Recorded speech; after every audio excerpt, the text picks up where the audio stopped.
Dios te salve María, llena eres de gracia, el Señor es contigo. Bendita tú eres entre todas las mujeres y bendito es el fruto de tu vientre, Jesús. Santa María, Madre de Dios, ruega por nosotros pecadores, ahora y en la hora de nuestra muerte. Amén. Gloria al Padre, y al Hijo, y al Espíritu Santo. Como era en el principio, ahora y siempre, por los siglos de los siglos. Amén. Sagrado corazón de Jesús. En vos confío. Inmaculado corazón de María. Sé la salvación mía. Glorioso patriarca San José. Ruega por nosotros.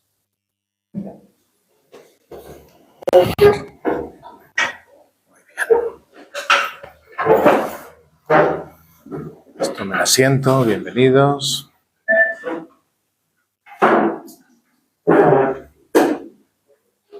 Y recordarán que el pasado lunes nos hemos quedado comentando el punto 2219 del Catecismo.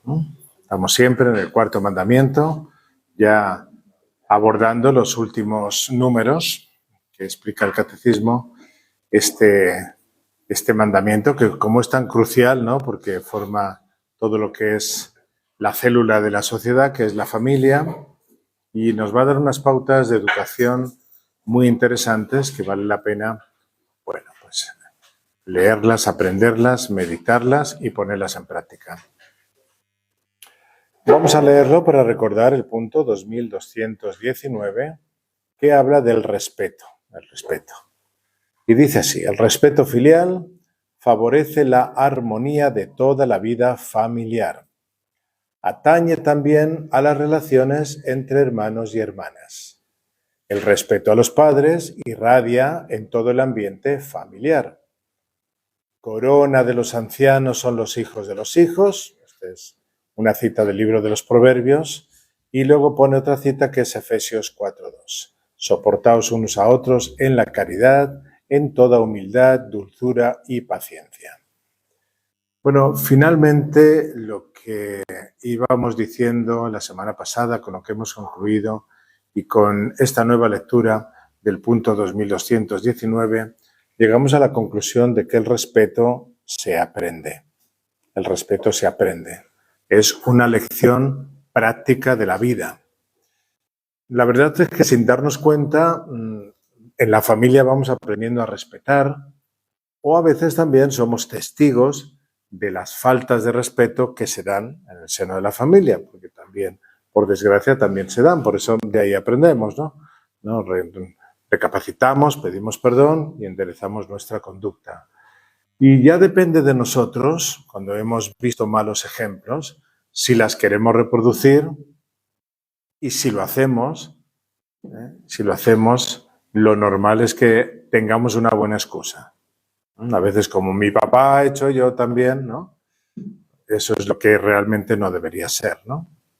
Una de las cosas que más impresionan en las familias desestructuradas es que inexorablemente se suele repetir aquello que se ha padecido. Es algo curioso, pero por desgracia sucede. No sé si ya les comenté, pero al inicio de estar por aquí, por estas tierras de Santa María, como no tenía tantas cosas que hacer, ahora no es que tenga tantas, ¿no? Pero tengo más que entonces. Entonces tenía mi agenda casi vacía.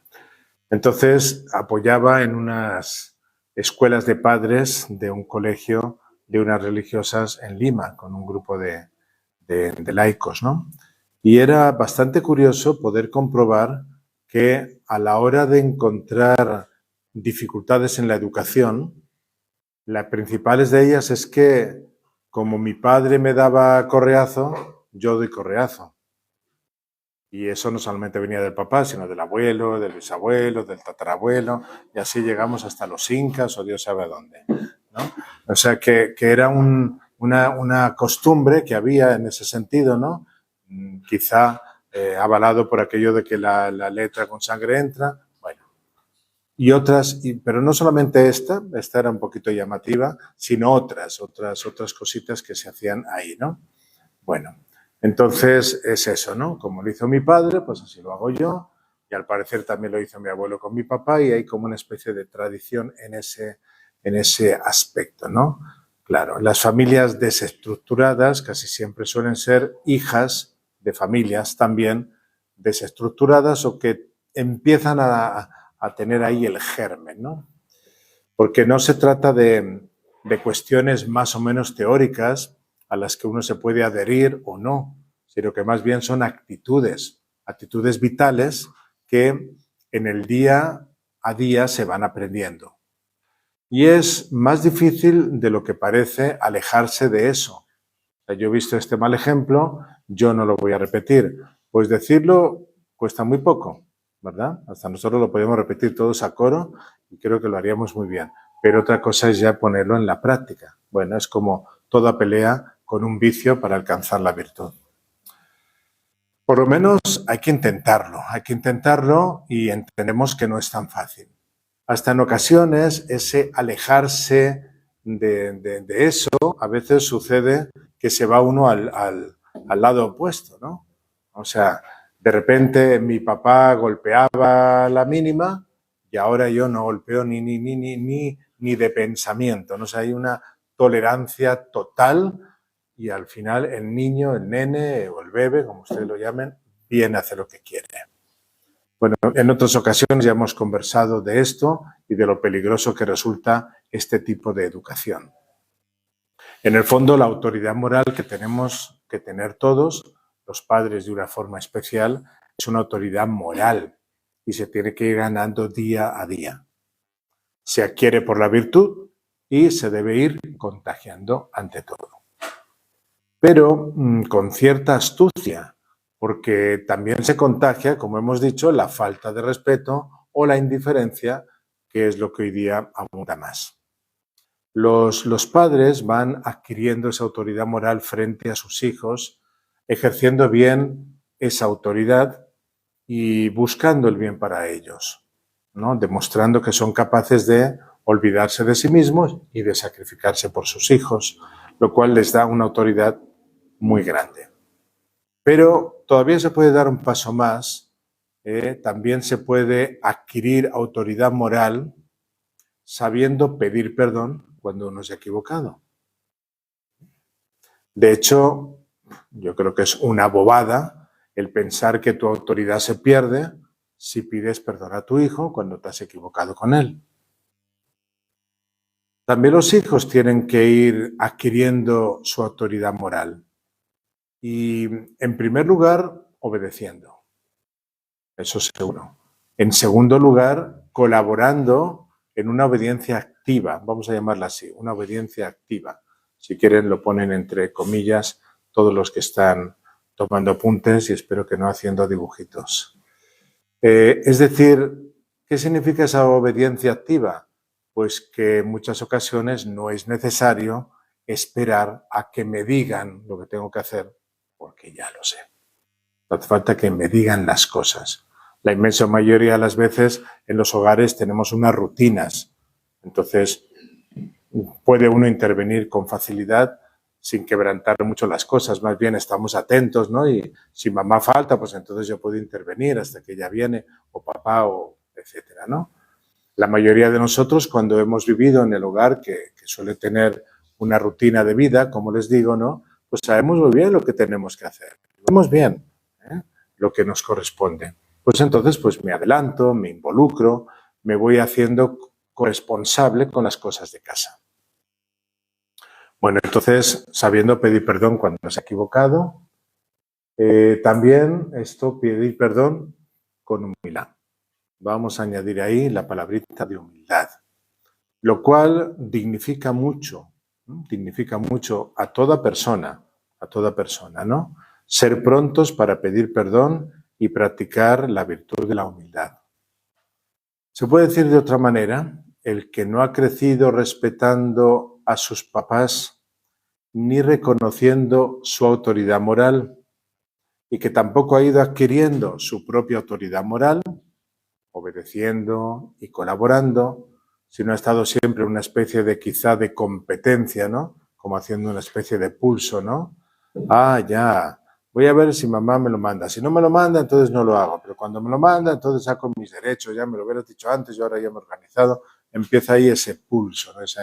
Esa especie de enfrentamiento, ¿no? Sobre todo cuando el niño empieza a conocer que hay una cosa que se llama adolescencia, que es la explosión de la soberbia bien disimulada. Apuntemos también que no es lo mismo el poder que la autoridad moral. No es lo mismo el poder que la autoridad moral. Porque el poder, pues se impone a fuerza de puño, ¿verdad? La autoridad moral se gana. La autoridad moral se gana. Por eso, quien ha tenido a veces o ha podido tener una relación con sus padres de carácter tormentosa, quien ha estado siempre como una especie de competencia contra la autoridad de su papá o de su mamá o de ambos, como manteniendo ese pulso de poder que decíamos antes, ¿no? No ha respetado bien a sus papás, en el fondo, no ha respetado a Dios. Eso tiene mucha relación, como indicamos al principio, ¿no? La primera tabla de la ley con la segunda tabla de la ley. Y, curiosamente, se dan situaciones muy exasperantes en el hogar. Hay veces que las mamás o los papás, ¿no? Oye, llega el papá de trabajar y la mamá, si está todo el día en casa, ¿no? Y lleva peleando, ya lleva la pelea en 5041 con el niño, ¿no? Pues es que estoy de tu hijo hasta aquí, quiere hablar, quiere desfogarse. El papá viene con mucho eso y sueño. Ay, le va a caer una buena. Ahí va a caer la chiquita a él, ¿no? Pero lo cierto es que por la falta de respeto de los niños, de obediencia, de ese pulso, se genera una especie como de infierno alrededor de él, en torno a él. Se resulta incómodo tratar con esas personas. Bueno, quizá del catecismo esta es una de las grandes enseñanzas, ¿no? En este punto, ¿no? Si nos pasamos la vida como haciendo un pulso con los papás, debemos reconocer que detrás de ese pulso se esconde una egolatría. Esto hay que decirlo bien claro. Hay que decirlo bien claro. Si los niños de pequeñitos ya son un poquito llamadores de la atención, de que hay que estar con ellos y cuando no están, entonces lloro y llamo la atención, ya son un poquito egoístas, ¿no? Ya cuando llegamos a la adolescencia, no lo hemos educado, somos insoportablemente egoístas. Por eso estamos hablando de una egolatría. Está continuamente reproduciendo ese pulso que esperemos que se solucione. Esperemos que se solucione, ¿no? Y es que trae 1.000.000 de problemas, ¿no? El joven o el adolescente se cree que en su casa no le comprenden. Y a veces puede ser, pero muchas veces no es así. Entonces, como en mi casa no me comprenden porque no hacen lo que me da la gana o me exigen demasiado, etcétera, ¿no? Entonces me busco comprensiones en otro sitio. Y empiezan los novios prematuros, porque, pues, o los amigos y las pandillas, y bueno, todo ese rollo que es bien a veces difícil de corregir y de encauzar. Porque ya estamos por el camino de los instintos no domesticados. Y eso todavía complica más las cosas. En realidad, lo que se tiene en la mente es que todos contra mí. Es una especie de competición. Son competidores contra él. ¿Será que si lo ha hecho él con sus padres, no lo hará con sus hijos? ¿No lo hará con su esposa? ¿No lo hará con el trabajo? Eso es lo que se suele llamar, así de una manera coloquial, pero que vale la pena pensarlo, es que en el fondo lleva a uno como un infierno dentro de sí. Que finalmente el punto álgido del infierno es la soberbia del demonio, ¿verdad? Hay un escritor italiano muy sugerente que se llama Giovanni Papini. Giovanni Papini. Él es de Florencia, pues finales del 1881, 1881, mediados del siglo XX, 56 por ahí, ¿no? En un primer momento, este caballero pues creció en todos los ambientes liberales y ateos de la época y materialistas, entonces era ateo, profundamente escéptico, pero tuvo una conversión bastante interesante y radical y acabó siendo un fervoroso católico. Entonces es uno de los escritores de esa época, de los más relevantes, porque tiene un estilo bastante peculiar a la hora de presentar las cosas, ¿no? Estamos hablando de la Italia del siglo XX. Sobre todo es muy conocido por su escrito, cuando él se convierte, creo que es así, escribe la historia de Cristo, le llama él. Y es una historia que tiene datos y reflexiones muy interesantes. Es como una especie de pedir perdón por todo lo que había atacado a Cristo, ¿no? Entonces es un libro que se vendió muchísimo, se extendió bastante, ¿no? Este autor llega a decir: la obediencia nace del santo temor de Dios. La obediencia nace del santo temor de Dios. Interesante esta reflexión. Precisamente el Papa Francisco, en su catequesis sobre el santo temor de Dios, él lo está explicando como don del Espíritu Santo, nos dice que cuando estamos invadidos por el temor de Dios, entonces estamos predispuestos a seguir al Señor con humildad, docilidad y obediencia. O sea que todavía el Papa pone un punto interesante a esta frase de Papini. La obediencia nace del santo temor de Dios, bueno, si lo tomamos como virtud, entonces está el santo temor de Dios, que es el don del Espíritu Santo. Y el don del Espíritu Santo nos ayuda, está diciendo el Papa, a vivir con humildad, con docilidad y con obediencia. Pues vean que las dos frases están conectando. Lo que uno puede aportar en su virtud natural y con la ayuda de la gracia, y luego más el don del Espíritu Santo. Sigue el Papa diciendo, esto, sin embargo, no con actitud resignada y pasiva, incluso quejumbrosa. O sea, no una humildad o docilidad y obediencia con una actitud resignada, pasiva, que me queda, bueno, ya cuando yo esté libre y me vaya a mi casa, haré lo que me dé la gana, ¿no? No va por ahí el don del Espíritu Santo, obviamente, ¿no? Incluso quejumbrosa, dice el Papa, sino con él, esto es lo propio del Espíritu Santo, vivir humildad, docilidad y obediencia con estupor y con la alegría de un hijo que se ve servido y amado por el Padre. Qué bonito, ¿eh? Aquí ya tenemos el amor de la Trinidad sobre mí y yo correspondo, respondo, intento hacerlo de la misma manera. El temor de Dios, por lo tanto, sigue el Papa Francisco, no hace de nosotros cristianos tímidos, sumisos, sino que genera en nosotros valentía y fuerza. O sea, pareciera que cuando yo me enfrento a mi papá o a una autoridad, soy muy valiente. No, eres muy soberbio. Es más bien cuando te enfrentas a ti mismo y entiendes el camino de la humildad, de la obediencia, de la docilidad y del respeto, es cuando te estás venciendo. Y es entonces cuando eres valiente. Porque yo puedo ser muy valiente aquí con Berta y la aplasto y le insulto, le digo algo grosero, ya me quedé ancho. Pero el vencerme a mí mismo es una valentía más grande. Es una batalla más difícil muchas veces de... Sigue el Papa diciendo, es un don que hace de nosotros cristianos convencidos, entusiastas, que no permanecen sometidos al Señor por miedo, sino porque son movidos y conquistados por su amor. Ser conquistados por el amor de Dios. Eso es algo hermoso. Dejarnos conquistar por ese amor de Papá, que nos quiere mucho y nos ama con todo su corazón. Y Papá Dios también nos va a poner restricciones. No nos va a decir, mira, te dejo el paraíso a lo que te dé la gana. No, nos va a poner restricciones. Porque finalmente tenemos que entender que somos administradores y no reyes. El rey y el Señor es el Señor.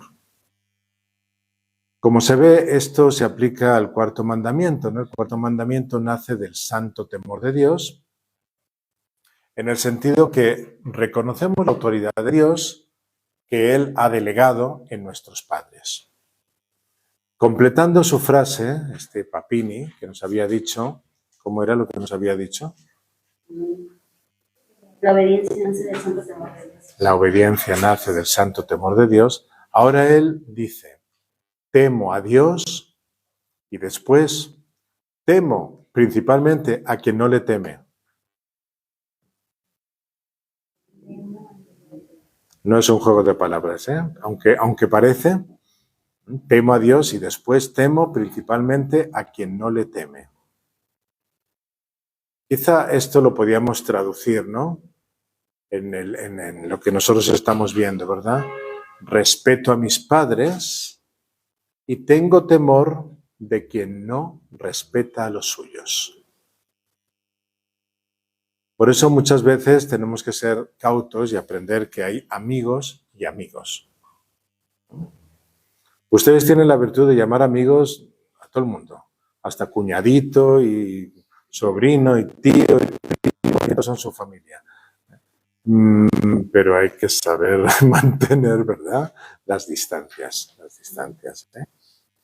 Cuidadito con aquellos que no respetan a sus padres. Entonces me dice, ¿será buen amigo mío? ¿Podrá ser un buen amigo mío? ¿Qué me va a aportar? ¿Qué me va a aportar, no? Claro, aquí vemos que se está utilizando la palabra temor en el sentido de respeto, pero también en el sentido de miedo. Tengo miedo de aquel que no respeta a sus padres. Entonces el temor a Dios siempre lo vemos en un sentido de reverencia, en un sentido de respeto, en el sentido de la trascendencia. Si nos apartamos de Dios, pues ¿qué va a ser de nosotros? Papini decía que solo tenemos un enemigo. ¿Cuál será? El yo apartado de Dios. El yo apartado de Dios. Porque el yo que sigue el mandamiento del amor no es nuestro enemigo. El yo apartado de Dios. Ya ven que leer a este autor vale la pena. Porque hoy día publico unos 5 libros de él. Entonces, curiosamente, ese sentido que anda por todos los pasillos de todos los lugares, de todas las casas, de todas las clases, de todas las universidades, ese sentido democrático de la vida. Bueno, para que funcione bien y no solamente sea una palabra bonita, el sentido democrático de la coparticipación, etcétera, nace cuando alguien ha reconocido una autoridad moral. Si eso no se reconoce y si esa autoridad no la ha ganado, ahí estamos en problemas. Porque si no hemos reconocido esa autoridad moral y hemos estado haciendo pulsos con el poder, pues nos convertimos en tiranos absolutos, que es todo lo contrario del sentido de la participación o de la democracia en ese sentido. Las familias más participativas o que tienen un sentido más, digámoslo así, democrático, donde todos son valorados, son aquellas donde existe esa autoridad moral, donde todo el mundo ha aprendido el respeto a los papás, lo cual implica que nos podemos fiar unos de otros. Cumplimos con nuestros deberes y aprendemos además a ser generosos. Me adelanto, veo que ahí falta algo y ahí estoy yo. No te preocupes, papá, mamá, vas a llegar tarde, yo lo hago, no te preocupes. Lo cual quiere decir que se puede contar conmigo. O, como suelen decir los que se aman, ¿no?, hasta entregarse el uno al otro. Yo cuento contigo, tú cuentas conmigo, en cualquier instante, por cualquier motivo. Pues eso se dicen los enamorados, digo yo. ¿Ustedes se dicen esas cosas? Existe una corresponsabilidad que tiene un sentido de participación, podríamos decir, entre comillas, democrático. Bueno, seguimos mirando este punto que ya ven que es bastante hermoso y amplio, ¿no? El respeto filial, dice, favorece la armonía de toda la vida familiar. El respeto filial favorece la armonía de toda la vida familiar. Atañe también a las relaciones entre hermanos y hermanas. Ya hemos dicho que lo contrario, cuando vivimos el egoísmo, eso es como un infierno. Entonces ahora, cuando el respeto filial se vive, ahí hay armonía de toda la vida familiar. Bueno, la tesis que está diciendo este puntito del catecismo, esta partecita de este puntito, es el 2219, es que cuando ha habido respeto hacia los padres, eso favorece el resto de las relaciones familiares. Y es muy curioso, por lo menos yo lo he experimentado en mis propias carnes. Yo me imagino que algunos de ustedes podrán contar también historias al respecto. Resulta que cuando uno ve que el papá y la mamá se respetan, se quieren y lo enseñan a los hijos, ¿no? Y la mamá de los hijos hacia el papá y el papá de los hijos hacia la mamá. Después, cuando ya conoces a los papás de los papás, es decir, a los abuelitos, tanto paternos como maternos, uno ve que eso está igual. Que también la mamá respeta a sus papás y lo mismo el papá respeta a los suyos. Así como antes veíamos que a veces los defectos se transmiten, pero también el respeto se transmite. Eso es lindísimo, porque uno lo ve entonces como tan natural. Bueno, acá empieza el catecismo diciendo entre hermanos, entre hermanos. En las relaciones con los hermanos, en el seno de la familia, también aprendemos a que yo no soy el centro del universo. Yo no soy el Rey Sol. Y esto es un don de Dios. Por eso a veces cuando en las familias hay hijo único, bueno, no es que sea malo, ¿no? Si un hijo único, pues hijo único, ¿no? Pero que sea hijo único porque, bueno, la naturaleza no ha ido para más y Dios tampoco lo permitió, ¿no? Pero si es hijo único por egoísmo de los papás, la educación de ese hijo único es harto difícil. Y sobre todo se adolece de todo esto. Es bueno que los papás lo sepan porque van a tener que suplir ciertas cosas, ¿no? Esto que se aprende con los hermanos, ¿no? Desde luego que es un don de Dios que destronemos el ego nuestro. Ese planteamiento egocentrista que solemos tener con mucha facilidad. Yo creo que el ejemplo más claro que solemos ver es cuando llegó el primer nene a la casa, nene o nena, y entonces él es el rey de la casa, ¿no? Además ya sabemos que un niño marca la agenda de todo el mundo. No, yo es que voy a dormir 8 horas seguidas. Sí, sí. Llegó tu niño y se acabó el asunto, ¿no? Ya empieza él bueno, pues claro, empieza a ver que hay mucha atención sobre él. Ah, amigo, pero cuando llega el segundo niño, ¿qué suele pasar ahí? Creo que ya lo sabemos todos, ¿no? Entonces, claro, mi hermano es como mi rival, porque ahora ya mamá no me atiende todo el rato. Más bien, como yo soy el mayor, me deja ahí, entonces va el pequeñito, porque el pequeñito ¿no? Requiere más atención, y es verdad, ¿no? Es cierto eso, ¿no? Pero la reacción celosa no se hace esperar. A veces, cuando son 15 hijos, queda bastante solucionado, ¿no? Porque como unos se arreglan a otros, ¿no? Eso soluciona bastante las cosas. Parece mentira, pero soluciona bastante las cosas, ¿no? Más bien viene el efecto contrario. Como hay 15, alguno, eso es, se descuida, ¿no?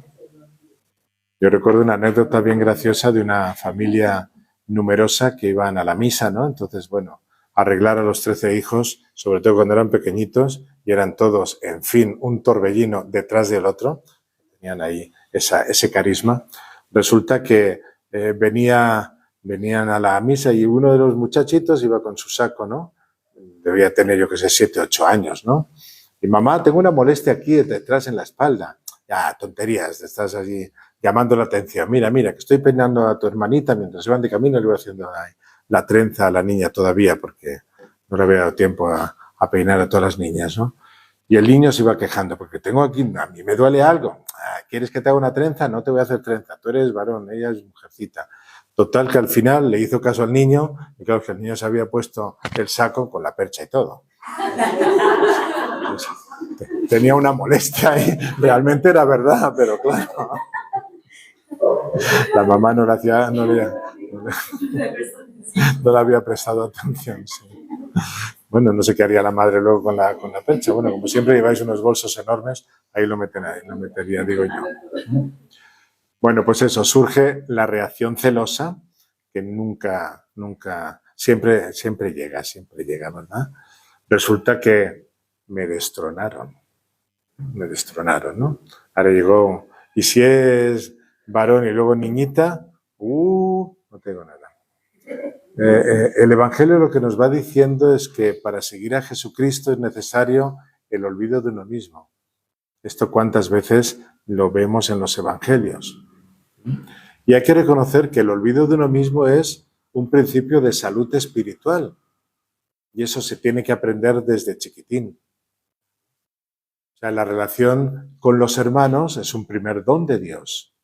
Mirarlo así es acogerlo de agradecimiento, ¿no? O sea, es una ayuda en el seno de la familia para que se logre ese olvido de nosotros mismos.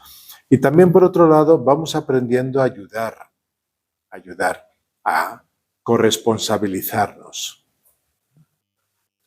Pues comprenderán que yo no me enteraba de nada, ¿no? Pero cuando yo llegué a mi familia, como era el chiquitín, el pequeñito de la familia, mi madre trabajaba, mi padre también, ¿no? Son esos años después de la guerra que se pasó mucha hambre, ¿no? Entonces había que trabajar. Creo que mi padre tenía 2 o 3 trabajos, mi madre estaba en una pensión, ahí estábamos nosotros, ya tenía que limpiar todas las habitaciones, ¿no? Entonces, ¿quién se ocupaba de mí? Mi hermano el mayor. Mi hermano mayor me limpiaba, me hacía el desayuno, todo. Entonces, aprende uno a la corresponsabilidad. Si quiere, ¿no? O sea, no solamente es que estamos preocupados de nuestras cosas, sino que las cosas de los demás también nos preocupan y son nuestras, bueno, y trabajamos por ello, ¿no? Los papás es bastante normal, suelen dar a los hermanos responsabilidades sobre los demás hermanos. Y eso es muy bueno porque si no, pues puede suceder aquella reacción de Caín, ¿no? ¿Acaso soy yo el guardián de mi hermano? Que muchas veces, por desgracia, eso se da. Bueno, digamos que ese grito de Caín, que es muy temprano, es muy temprano, me refiero a que es pues de los primeros entre hermanos y que finalmente va a acabar en un fratricidio, ¿no?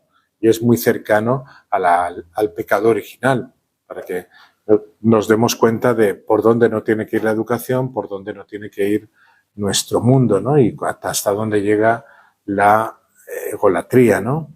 Bueno, pues ese grito está resonando en toda la historia cuando nosotros cometemos el pecado de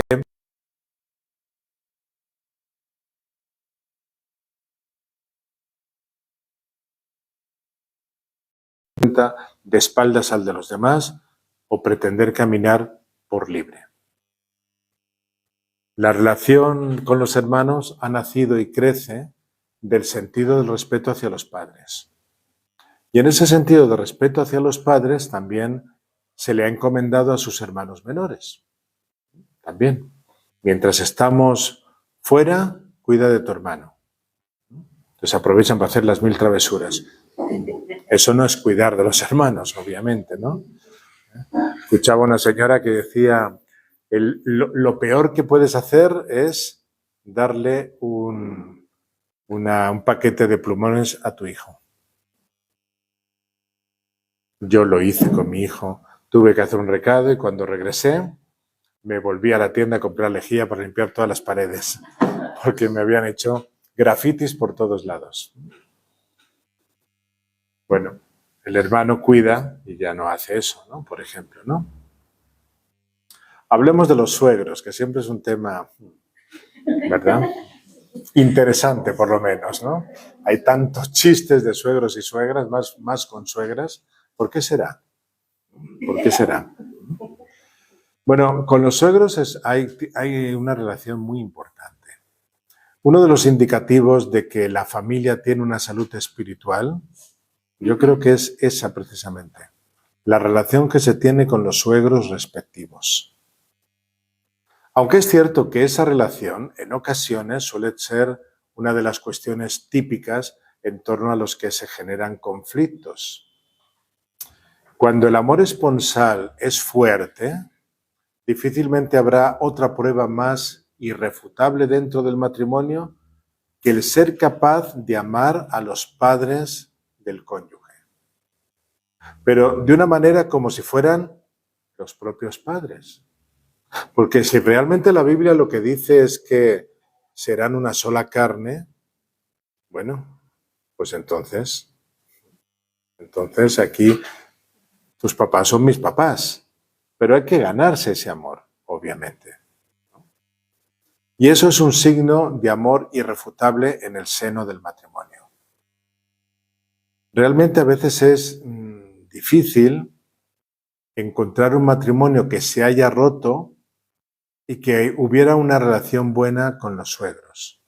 Sí es posible que haya algún caso, no digo que no, pero es difícil de encontrarlo. Es verdad que alguna vez yo me he llevado la sorpresa de que, en un caso que ahora estoy recordando, ¿no? Se trataba de una señora que me decía: mi madre trata mejor a mi esposo que a mí. A ella le daba duro y al esposo lo trataba como un rey. Al yerno, ¿no? Ustedes llaman yerno, ¿no? Bueno, entonces, finalmente indagando y más indagando, después de unas cuantas semanas de hablar con aquella señora, claro, es que descubrimos que la señora era un poco egoísta. Un poco egoísta, ¿no? Entonces el raíz del problema estaba ahí. Bueno, menos mal que finalmente fue humilde para reconocer su egoísmo, que nunca es una cuestión fácil. Pero lo que sí tenemos que rescatar es el espíritu evangélico.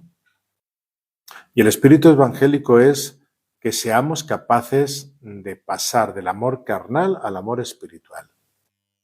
Llamar a los suegros es un amor espiritual. Porque el amor carnal sería amar únicamente a mis padres, ¿no? A los que me engendraron. E incluso hasta llegar a justificarles en todo, pero sí, los defectos de mi suegro los tengo ahí bien claritos, en un papelógrafo ahí en la entrada del comedor, ¿no? Bueno, esto es importante porque tenemos que cuidar esa relación, sobre todo dado que a veces es una fuente de conflictos. Y es cierto que cuando alguien se casa, pues debe adquirir la debida independencia con sus padres. Obviamente, ¿no? Dejará a su padre y a su madre y serán una sola carne, ¿no? Eso es lo que dice la Sagrada Escritura. Entonces nos está hablando de esa dependencia sana, pero dependencia en fin y al cabo, ¿no? Esto finalmente el refranero dice que el casado, ven como lo saben, ¿no? Casado casa quiere, ¿no? Pero eso es fruto de la Biblia, ¿no? O sea, la vida nueva del matrimonio exige una debida independencia, pero es muy importante que sea uno mismo el que vaya poniendo en práctica ese desapego a los propios padres. Que no te tenga que obligar el cónyuge. Que uno ya tenga la madurez de decir, bueno, hasta aquí papá, hasta aquí mamá. Muy bien. Y si hay que plantarse, habrá que plantarse, ¿no? O sea, que no sea el esposo o la esposa, según el caso, quien tenga que recordarte, estás un poquito apegado porque seguramente vas a sacar uñas. Vas a defender esa especie de apego, ¿no? También para que esta relación con los suegros sea así saludable, lógicamente los suegros tienen que colaborar. No solamente es cuestión del matrimonio, los suegros tienen que colaborar. Por eso quizá aquí tienen más delito, lo digo así con cariño, ¿no? Las suegras, ¿no? Porque finalmente son mamás. Y sobre todo suele suceder con varones, con hijos varones. Porque empiezan a poner a examen a la esposa, a la nuera. Que si no planchas las camisas como mi hijo, mira, para mi hijo le gusta así. Empieza ya a darle todas las costumbres, ¿no? Bueno, mala cosa será que los suegros anden sembrando dificultades y cizaña en el matrimonio de sus hijos. Mala cosa será. Todos tienen que colaborar. Bueno, hemos visto que el catecismo, como casi siempre, todas las veces, cita dos textos de la Sagrada Escritura, este caso es del Antiguo y también del Nuevo Testamento. El del Antiguo Testamento es Proverbios 17, 6.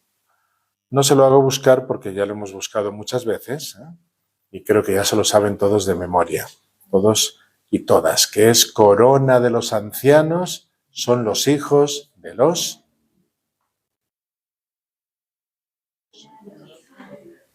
Se lo saben de memoria por lo que veo. Corona de los ancianos, pues ustedes son la mayoría ancianos. Deberían de saberlo, ¿eh? Corona de los ancianos son los hijos de los hijos. Los hijos de los hijos. Eso es, los nietos. Pero los proverbios solo utilizan estas maneras. Los israelitas hablan así, ¿no? Sí es bonito, ¿no? Quizá, miren, sería también bonito verlo al revés. Al revés no es que se pongan ustedes cabeza abajo, sino corona de los nietos es su relación con los abuelos. Que no sirve simplemente para que el día de mi cumpleaños el abuelo me regale el mejor celular que acaba de salir, ¿no? No. Sino que es bueno dar gracias a Dios por el influjo tan beneficioso que tienen los abuelos muchas veces en la educación de los nietos. Y en medio de esta gran crisis de educación en la que vivimos, pues es providencial el influjo tan beneficioso que tiene los abuelos, ¿no? Que están compensando a veces gran parte de las carencias tan grandes que existen en la generación de los padres actuales. Carencias, por ejemplo, en la transmisión de la fe. ¿Cuántas veces nosotros vemos aquí las abuelitas que están continuamente trayendo a sus nietos para la catequesis? Le preguntas a los papás, bueno, si la abuela lo lleva, pues esas carencias las están supliendo las abuelas o abuelos, ¿no? En la transmisión de otros valores, ¿no? Por ejemplo, de la tradición, ¿no? Qué bonito es, sobre todo cuando se ha emigrado, ¿no? Del campo, de la sierra, ¿no? Donde se vive con tantas dificultades y se ha levantado a lo mejor la familia con dificultades o a fuerza de azada, ¿no? O de venta de animales, que es todo un trabajo. Hay que reconocer que hay mucho sudor ahí. Ya los hijos han venido aquí a estudiar de jovencitos. ¿Cuánto les habrá costado eso a los papás? Que siguen ahí recolectando papas y vendiendo café y vendiendo cosas para que el niño esté aquí con su luz pagadita, su departamento, su no sé qué, ¿no? Pero luego, claro, esos hijos tienen hijos. ¿Tú te crees que les van a hablar de su terruño? La mayoría de las veces ni quieren regresar ahí. Es curioso, pero en nuestra época también ha pasado eso. Yo les estoy hablando de España, ¿no? Y era bastante bonito, yo lo pienso ahora. Entonces, bueno, me lo pasaba bien. Pero era que la inmensa mayoría de nosotros los jóvenes, cuando llegaban las vacaciones, donde había que ir era a los abuelos, a casa de los abuelos. Así tuviéramos que hacer un viaje infernal. Porque a veces para ir al pueblo de los papás, yo recuerdo que teníamos que coger un tren para no sé qué. De ahí una minivan que dicen ustedes ahora, pero al estilo sierra, que ibas colgando por la ventanilla. Luego un pequeño taxi, cada vez iba estrechando más. Y al final llegabas a no sé qué hora, llegabas allá, los abuelitos esperando, mira ahí el cerdo ahí matado, el chancho bien matado. Costaba muchísimo. Ahora ya, desde luego, cuando ya mi padre se compró su carrito, Dios mío, lo orgullosos que íbamos todos con un carro, que en fin, tampoco es que fuera eso una maravilla, pero bueno, ya la comodidad, pero había que ir allá. Vamos a enseñarle el carrito a los abuelos. Eso era lo más grande que se podía hacer, ¿no? Bueno, pero sucede que hoy día se pierde mucho todo eso. Se pierde mucho todo eso, ¿no? El regresar allá y regresamos los jóvenes y no sabemos ni qué hacemos aquí. Y no sabemos ni por dónde se plantan las papas. Las lechugas en el supermercado están muy bien, pero si las tenemos que ir a cosechar, ay. Bueno, pues se va perdiendo un poquito y los abuelos pueden todavía entroncarnos con todo esto, ¿no? Es decir, yo he visto a mi abuelo, ¿no?, cosechar sus huertos, sus cosechas. Iba mi padre allí, saltaba, se me hacía un sombrerito con un pañuelo y los 4 nudos para que no le diera el sol típico, ¿verdad? Cogía su lámpara y se subía al árbol y nos dijo, mira, cómete un pimiento, que esto no tiene nada. Porque mi abuelo no le echaba abono, ¿no? Entonces lo metías ahí con agua, te comías el pimiento y decías, qué raro es mi padre, pero bueno, resulta que estaba riquísimo, ¿no? Bueno, en fin, todas estas cositas ahora hay que enseñarlos en los colegios y no sé cuántos ratos. Vamos a hacer un pequeño jardincito, pues eran los abuelos lo que ya lo enseñaban, ¿no? Y qué pena que eso se pierda. Porque se pierde el contacto directo con la bella naturaleza que el Señor nos ha regalado. En fin, tantas cosas, ¿no? Bueno, pues sí, corona de los abuelos es los hijos de los hijos, pero también sería interesante leerlo al revés, ¿verdad? El otro es Efesios 4:2. Este sí lo vamos a buscar porque tiene una fuerza especial. Efesios 4:2. Si aprovecho y bebo agua. Sabemos que el que vaya a leer, que levante primero su mano, da igual a la derecha o a la izquierda, no nos importa.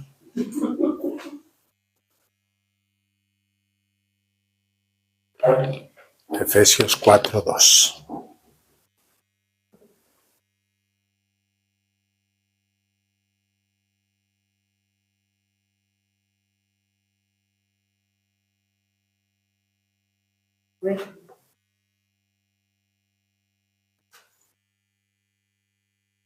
Con toda humildad, mansedumbre y paciencia, soportándose unos a otros por amor.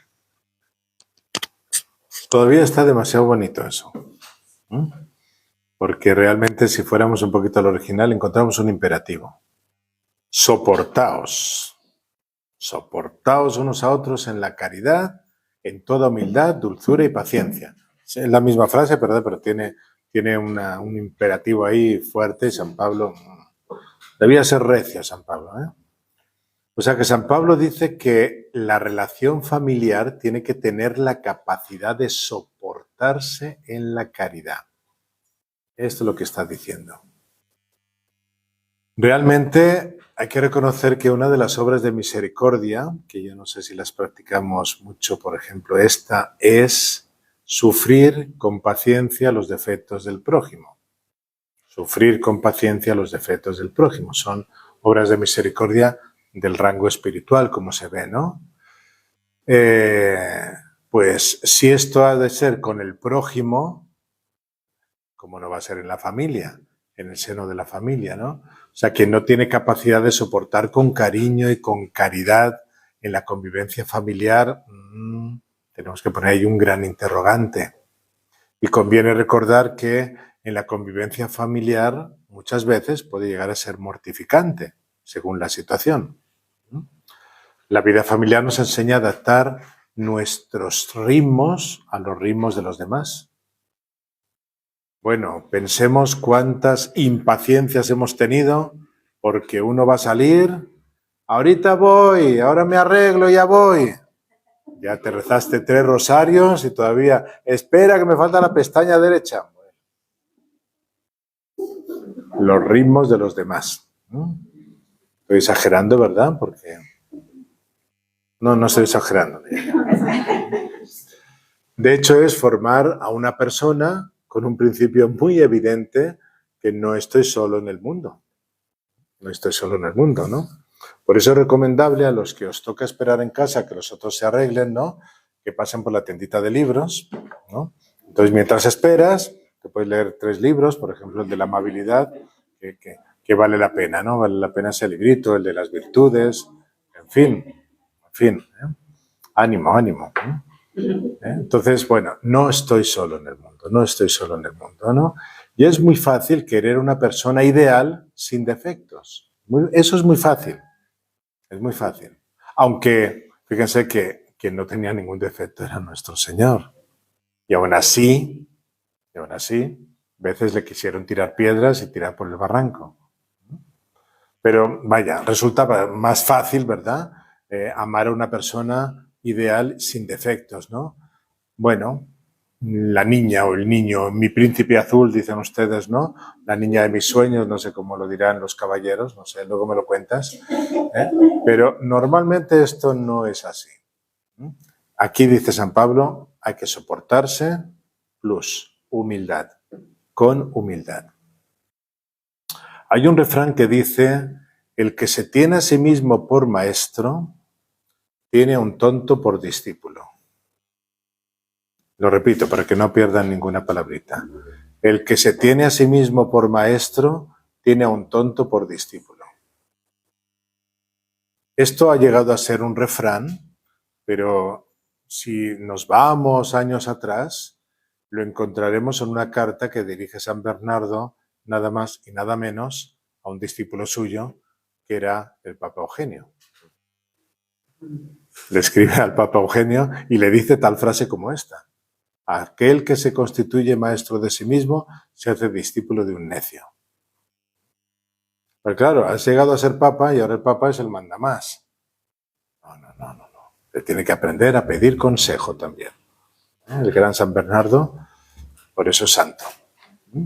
Bueno, pues esto también se aprende en el seno de la familia. Se trata de un principio de humildad. Nadie nace sabiendo. Todos tenemos que aprender y nunca acabamos de aprender. Entonces, debemos de tener deseos de aprender y debemos de tener deseos de que me enseñen.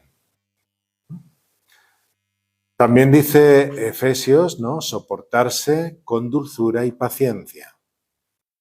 Que a veces nos soportamos, pero la dulzura y la paciencia se quedaron en el congelador. Entonces hay que aprender al cariño y la dulzura. ¿Hay personas desabridas? Sí. ¿Tienen forma displicente de tratar a los demás? No sé por qué lo habrá dicho, le ha salido ahí, le ha salido del alma. Pero ¿era autodefinición o era...? Bueno, lo dejamos ahí por si acaso, ¿no? Esa cosa que... Bueno, es muy fácil que a veces a este tipo de personas, quizá en la casa, no siempre es así, les haya faltado esa dulzura y esa paciencia también, ¿no? También hay otro refrán que dice: en la calle soy paloma y en la casa soy un...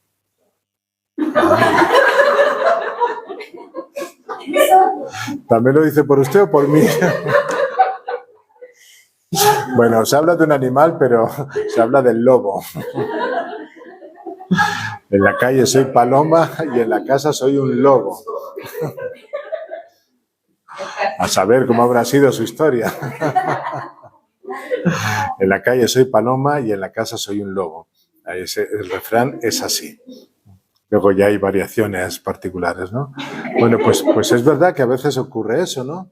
Por eso siempre es importante la dulzura, el cariño, que no sea una especie de paripé o de teatro, ¿no? Delante de los demás, ¿no? Como a veces sí sucede en las relaciones sociales. Parece que vamos a tratar con la gente, nos ponemos una sonrisa de plástico y estamos así, luego nos duele todo esto, ¿no? Pero luego en el seno de la familia, hijo mío, usted parece no sé qué cosa parece, ¿no? Bueno, ahí sí se nos ve cómo somos, se nos conoce lo que somos, ¿no? Bueno, pues hay que educarse, dice San Pablo, soportarse con humildad, dulzura y paciencia. Vamos a pasar al punto 2220 del Catecismo, que dice lo siguiente. Vamos a ver qué nos dice ahora el Catecismo, que está muy jugoso. Los cristianos están obligados a una especial gratitud por aquellos de quienes recibieron, fíjense, el don de la fe, la gracia del bautismo y la vida en la Iglesia. Sigue.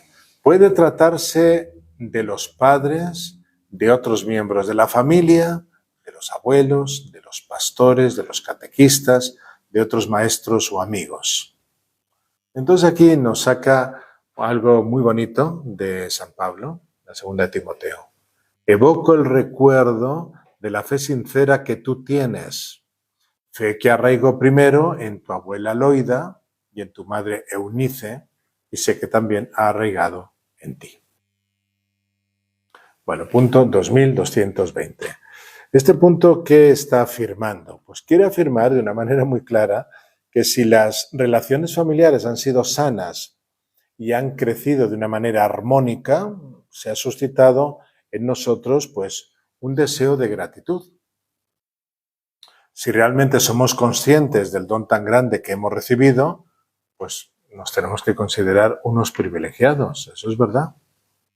Quizá una de las cosas más bonitas que suelen verse cuando llegan bodas de plata, con frecuencia el sacerdote pues suele ser testigo de cómo algunos hijos lo están viviendo con una ilusión tremenda. ¿Para qué? Pues para preparar las bodas de plata de sus padres y se organizan y venga y uno colabora por aquí y el otro organiza esto y lo otro y todo en armonía. Pues qué bonito es eso, qué bonito. Pero otras veces los únicos que tienen ilusión por celebrar las bodas de plata son los papás. Los hijos les da absolutamente lo mismo. Ese es quizá el drama de nuestra insensibilidad, el drama de nuestra dureza de corazón, lo cual acontece en las cosas que más nos gustan, ¿no? Donde el amor debería de priorizarse más y nos hace sufrir más, claro. Porque también es una pena, ¿verdad?, que unos papás que quieren celebrar sus 25 años de estar casados por la iglesia, ¿no?, que se den su sí, y ven que sus hijos están desabridos, peleando y separados, no dan ganas de celebrar nada. Realmente, ¿no? No es que las cosas en la familia se hagan para agradecerlas, no, pero cuidado con esas expresiones que a veces aparecen en los papás, ¿no? Toda la vida sacrificándonos por ellos y ni te lo agradecen. Bueno, no es que sea exactamente todo eso, pero qué bien cae un agradecimiento, ¿no? Porque es de seres bien nacidos el ser agradecidos. Bueno, desde luego, si ese amor se ha recibido con gratitud y se corresponde, pues es que eso da una plenitud hermosa. Cuando se reciben los dones de Dios y nos abrimos a recibirlos, siempre se suscita gratitud. Siempre tiene que haber esa actitud de alabanza, de agradecimiento, de adoración hacia el Señor. Y si eso no es así, es que en el fondo o no se ha recibido el don o uno no se ha abierto al don. Porque puede ser que el don se reciba, pero que uno se cierre al don. O sea, se ha recibido, digamos, en el caso de los papás, lo material de los padres, pero no se ha recibido lo espiritual de los padres. Vamos a pasar al punto 2221. Y como siempre lo vamos a leer y después lo comentamos. La fecundidad del amor conyugal no se reduce a la sola procreación de los hijos. Es que el catecismo es bien puntual, va bien claro a las cosas, ¿no? La fecundidad del amor conyugal no se reduce a la sola procreación de los hijos, sino que debe extenderse también a su educación moral y a su formación espiritual. El papel de los padres en la educación tiene tanto peso que cuando falta difícilmente puede suplirse. El derecho y el deber de la educación son para los padres primordiales e inalienables. Bueno, aquí el catecismo cita dos documentos que ya los vamos a comentar en su momento. Lo que esencialmente nos está diciendo este punto, que hemos dicho que era el 2221, parte de la afirmación de la estrecha unión que existe entre procreación y educación. Son dos palabras que no deberían estar nunca separadas. Procreación y educación. Cuando estamos hablando de procreación, queda implícito, digamos, ¿no? Esto es lo que queremos decir, la educación moral y la formación espiritual. Porque no solamente tenemos cuerpo, los hombres, tenemos cuerpo y alma. Entonces se puede dar el caso de la necesidad o de la conveniencia, quizá, por ejemplo, de una adopción. Pensemos en eso por un momento. Incluso en ese caso, no se rompería este principio. O sea, no ha habido procreación, ¿no?, porque se está adoptando de otros que han procreado, ¿no? Pero precisamente cuando se acepta en el seno de una familia, implica educación. Cuando se da el caso de una madre soltera y su situación es tan dura o es tan dramática que ve que no tiene las condiciones necesarias para la educación moral de su hijo, puede ser altamente virtuosa que esa madre dé a su hijo en adopción. Eso no es inmoral. Otra cosa sería que se desprenda del hijo por motivos egoístas. Y ahí ya tenemos otra razón de fondo. Aunque se vista, aunque se vista de otra cosa, ¿no? Que quizá puede estar eso motivado por una vida desordenada, Entonces, en casos así, sí podría ser gravemente inmoral. Claro que sería todavía mucho más inmoral matar al niño, o sea, provocar un aborto, ¿verdad? Entonces se podría decir aquí aquello de que lo que Dios ha unido, que no lo separe el hombre. Precisamente la anticoncepción lo que hace es romper la intrínseca unión que existe entre sexualidad y procreación. Si un pecado contra la vida es eso, pues la moral cristiana afirma que es inmoral desligar lo que Dios ha creado unido, que es la sexualidad abierta a la transmisión de la vida. También es inmoral lo que queremos decir acá, desligar la procreación de la educación moral, nos está diciendo el catecismo, y de la formación espiritual de los hijos. Eso es inmoral. El que nosotros dimitamos de la educación de nuestros hijos o que confiemos que sea la sociedad la que los eduque, esa visión, digamos, estatalista, vendría a ser como una, digamos, anticoncepción que pretende como separar la procreación y el deber grave que tienen los padres de educar a sus hijos. El catecismo apela a un número anterior, nosotros estamos en el 2221, y apela al número 1653 del catecismo. Es decir, que ya se ha tratado esto anteriormente, ¿no? 1653. Dice así: la fecundidad del amor conyugal se extiende a los frutos de la vida moral, espiritual y sobrenatural que los padres transmiten a sus hijos por medio de la educación. Es decir, los padres traen hijos para su madurez y en esa madurez no podemos quitar el tema de la madurez espiritual, que es la santidad. La madurez, digamos, humana, la madurez religiosa, que sería la santidad, y el cielo. Esos serían los tres pasos. Digamos que son los principios que deberían buscar los papás cuando traen hijos al mundo. O sea que ese amor del papá y de la mamá resulta fecundo y no debe ser fecundo simplemente biológicamente hablando, sino que también se extiende a la vida moral, a la vida espiritual, a la vida sobrenatural que posibilitan en el hijo. Ahí también se tiene que ser fecundo y casi más ahí, en ese aspecto.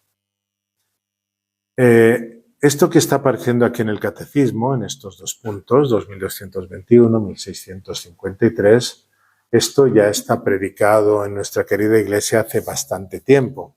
Alguna vez hemos citado acá una carta que está escrita por el Papa Pío XI, la carta encíclica, que se llama Divini Ilius Magistri y que versa sobre la educación cristiana de la juventud. Y está dada en el año 1929, o sea que pronto vamos a celebrar 100 años. Estamos en el 24, ¿verdad?, de esta cartita, pero eso no quiere decir que ha quedado anticuada. Miren cositas que yo estoy rescatando de esta cartita. Dice: en primer lugar, la misión educativa de la familia concuerda admirablemente con la misión educativa de la Iglesia. Eso de que hay que educar a los niños en un colegio católico, pues eso es obvio, dado que los estatales a lo mejor nos dan algo de educación católica, pero habría que analizar cómo está eso, ¿no? Yo veo que profesores hacen sus esfuerzos, ¿no?, pero a veces adolecen un poquito en cuestión de conocimientos. Y ya no te digo nada aquellos colegios que son especialistas en matemáticas, bueno, pues qué interesante que lo sean, pero cuidado, porque no solamente de matemáticas vive el hombre. Sobre todo hay que ir al cielo. Entonces, aquí ya nos está diciendo, la misión educativa de la familia concuerda admirablemente con la misión educativa de la Iglesia porque ambas proceden de Dios de una manera semejante. La familia la ha inventado Dios y la Iglesia también. Es una familia de familias. Sigue diciendo el Papa, porque Dios comunica inmediatamente a la familia en el orden natural la fecundidad, principio de vida, y por tanto, principio de educación para la vida, junto con la autoridad, principio del orden. En una frasecita dice muchas cosas. El doctor Angélico, se refiere a Santo Tomás, dice a este propósito con su acostumbrada nitidez de pensamiento y precisión de estilo. El padre carnal participa de una manera particular de la noción de principio, la cual de un modo universal se encuentra en Dios. El padre es principio de la generación, de la educación y de la disciplina y de todo lo referente al perfeccionamiento de la vida humana. O sea que aquí el Papa está poniendo, siguiendo nada más y nada menos que a Santo Tomás, o sea, no es que nos vayamos al siglo XX, es que nos vamos al siglo XIII. Y todavía nos podíamos ir más allá. El Papa es cabeza de la familia y en eso es principio. Si es principio, no solamente es principio en fecundar, es sobre todo el principio en educar. Ah, bueno, esas cosas que las haga mamá. Bueno, pues está bien que mamá, no vamos aquí a darle una patada a las mamás. No, faltaría más. Pero el papá tiene una gran responsabilidad. Ah, pues yo chequeo que la mamá lo haga bien. Bueno, puede ser, ¿eh? Pero evidentemente ya se entiende que sería una postura cómoda. Sigue diciendo aquí el Papa, la familia recibe, por tanto, inmediatamente del Creador la misión y por esto mismo el derecho de educar a la prole. Derecho irrenunciable por estar inseparablemente unido a una estricta obligación. Y el derecho anterior a cualquier otro derecho del Estado y de la sociedad. Es obvio. ¿Qué ha existido antes, la familia o el Estado?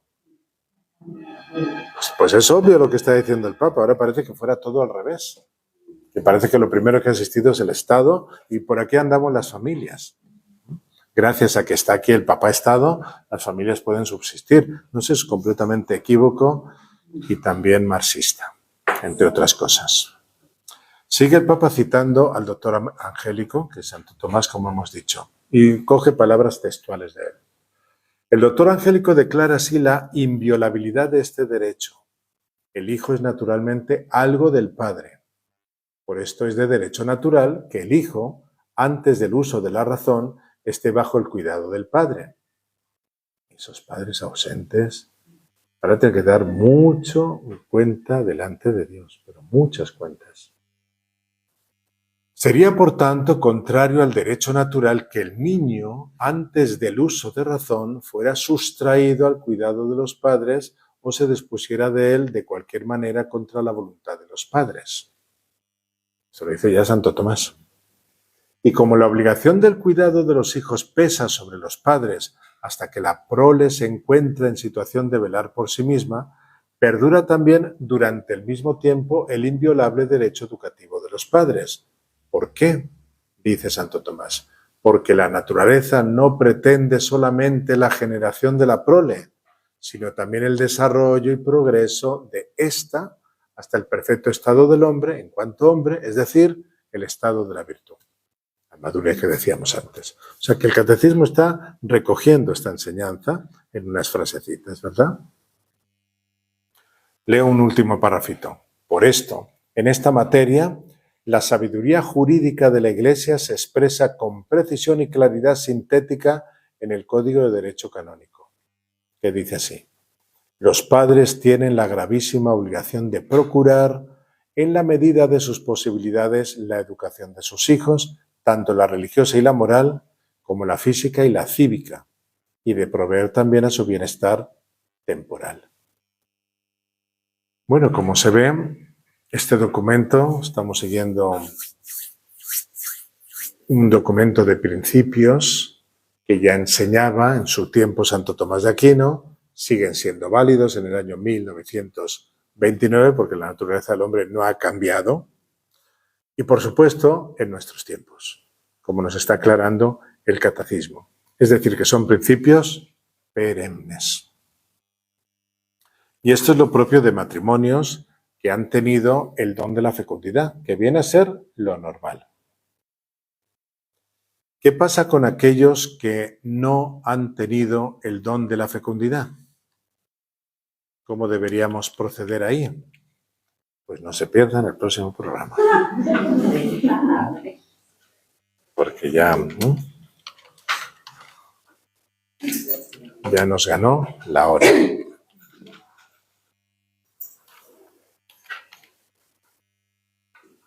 Próxima catequesis, próximo lunes, si Dios quiere.